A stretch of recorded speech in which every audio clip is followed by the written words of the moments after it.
Team software can help your company profit from efficiency.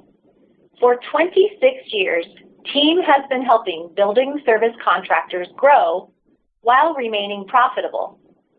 Our integrated financial, operations, and workforce management solutions include everything you need to manage your business.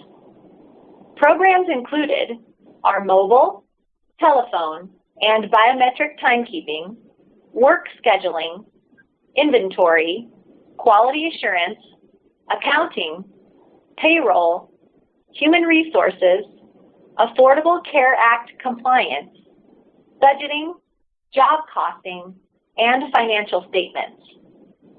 Team Software values its customers. Every year, we host Team Client Conference in Omaha, Nebraska. This conference focuses on helping our customers fully leverage their Team software solutions while providing valuable networking opportunities with industry peers. We invite all Team customers to join us for this exciting event in April. For more details, please visit teamsoftware.com. Welcome to our Cleancast. Thanks for joining us today. I've entitled this session today, The Closet Caper.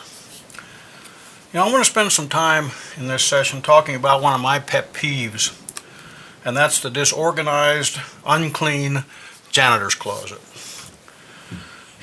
This was the first area when I visited our accounts. Whatever city I was in, I would go visit an account or two or three or however many, but I always went first to the janitor's closet.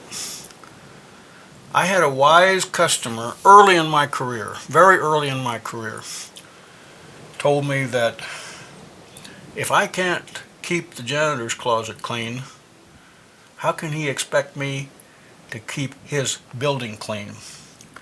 And he was right. In fact, in his particular case, it was a manufacturing facility over, 80 acres, 60 acres, I guess.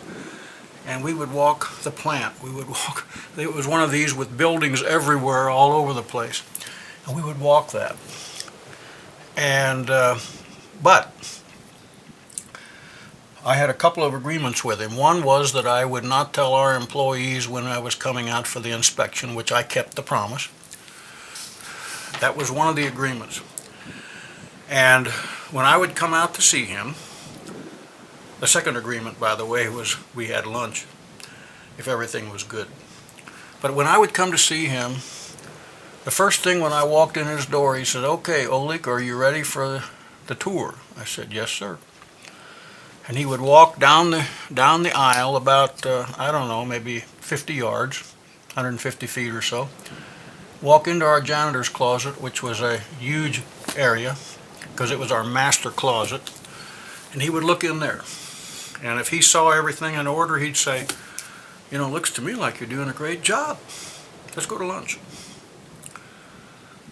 If he saw that it wasn't good, we walked every building on those premises. And we got done at a time when it was more like, let's have dinner tonight. It was more like a 4 or 5 o'clock sandwich in the canteen when we got done. Now, he may not find anything of consequence in all the other buildings, but that was his starting point. Keep my closet clean. I think you're keeping my building clean. And I learned that from him, and that was my standard when I went to various cities where we had an office. I would go and check some buildings and check janitors' closets. And if they were in good shape, I kind of took the same attitude, not entirely, but I did. So let me suggest to you that maybe that be a point that you need to take a look at. How are you keeping your janitor's closet? Just as an example, I just posted some things here that you might want to think about when you're trying to make sure that your janitor's closet is the way it is. Number one, all trash should be taken out every shift with none left for the next shift, or none left for you for the next night. How many times have you walked into one of your closets and saw the brute sitting there that was half full or full of trash? Well, our job is to take the trash out. Why are we leaving it in the closet? You know, we'll get it tomorrow night. Why not tonight?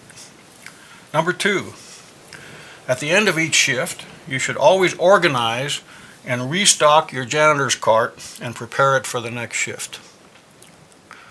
That's not something you should be doing at 6:15 tomorrow night when you're supposed to have started at 6. Get it ready now so that when you come to work tomorrow, you're ready to go.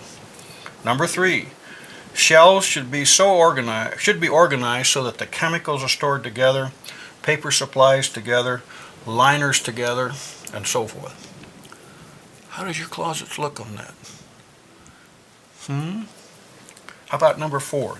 Dust mops, brushes, brooms, whatever, are to be hung up and stored nightly. Standing upright. To keep them in good condition, you should never leave the mop or bristles on the floor. Now, you all know that, but let me ask you. If you were to go to all your buildings this evening that are under your jurisdiction, so to speak, are you sure you could find them all hanging, right? Number five, wet mops should be rinsed in clean water each shift. Never store them in the mop bucket. They should be hung over the mop sink or draped over and fanned out over the mop bucket. Number six, the mop bucket should be emptied and rinsed out after each use, as well as buildup so buildup doesn't accumulate. Keep the bucket clean at all times. Another one of my real pet peeves is walking into one of my closets and number one, having dirty mop water in the bucket. Or if I don't have dirty mop water in the bucket is dirty anyway, right? Or I look at a floor machine and it's got stripper all over it or wax all over it, finish all over it. You know, we're in the business of keeping things clean. How does yours look? How's your equipment look? Or looking at a vacuum cleaner with a frayed cord or with duct tape all over it to keep the bag on. We're in the business of keeping things clean.